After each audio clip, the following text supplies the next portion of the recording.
Hi, welcome to the tutorial that I said that I was going to provide for people to have a look at how to create their own emblems.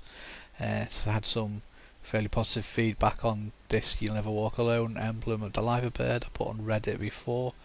So I'm going to show you how to create that in the exact same emblem that I've got there.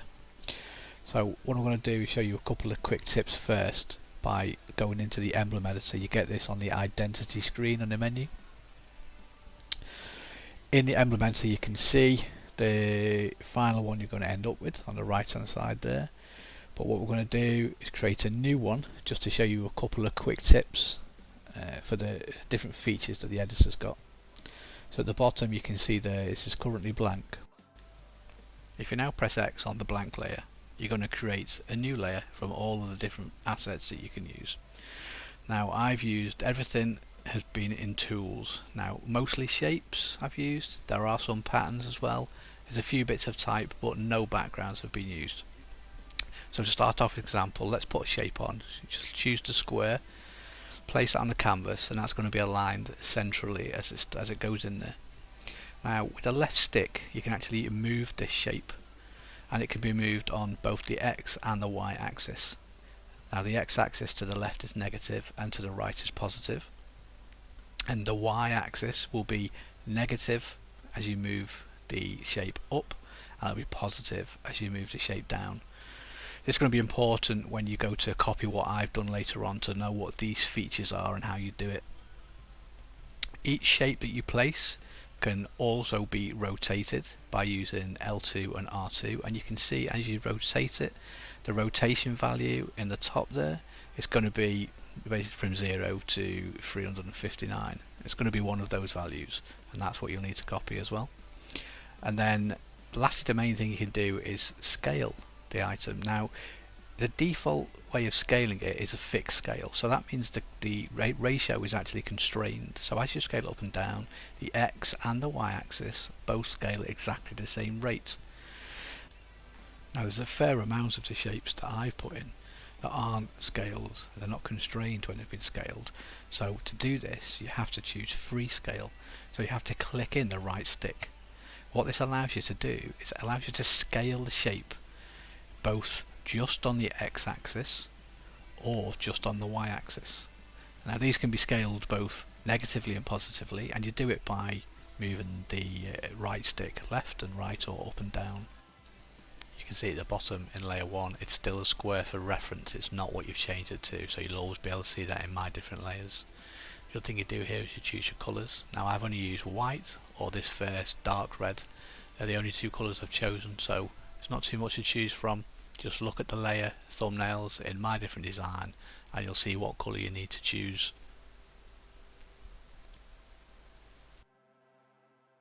Now there's one other feature I can show you here. If we click on a new layer and we go along to the tools again, just select the bracket just for this last feature that you need to know. Place on the canvas. Now sometimes I flip an object, so I'm going to show this here, and to flip it you just click in the touchpad on the PlayStation controller and you can see what it does there is flips horizontally. You can see in the preview at the bottom in this instance layer 2, you'll see that the image has been flipped. That's important because that will allow you to recognise when you're looking at the Liver Bird one if you need to flip the image or not.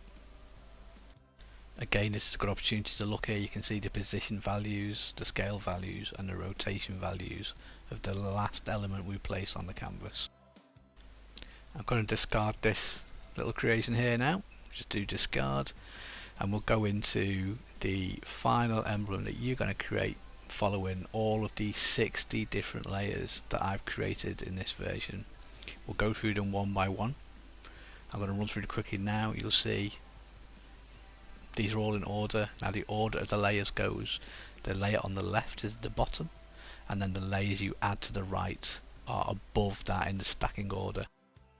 So now I'm going to spend a couple of seconds on each layer where you can be able to pause YouTube and copy all of the different values for scale, position and rotation. Choose the right decal from the decal sets. So start on the first one, move through to the second one. Note, pause it each time, note all these values down at the top. You've obviously got position, scale, rotation. You can see what colour it is. You can see whether it's been flipped or not in the preview below, and then you just have to go through and do this diligently. It's going to take you a while, but you know, just follow this, keep pausing it, keep putting your details in, and hopefully you'll slowly start to see it come together. And then by the time you get to the end of this, you'll hopefully end up with something that looks identical to what I've got here.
So we're now at the end of the tutorial. Hopefully you've managed to get exactly the same emblem as I've got on my screen.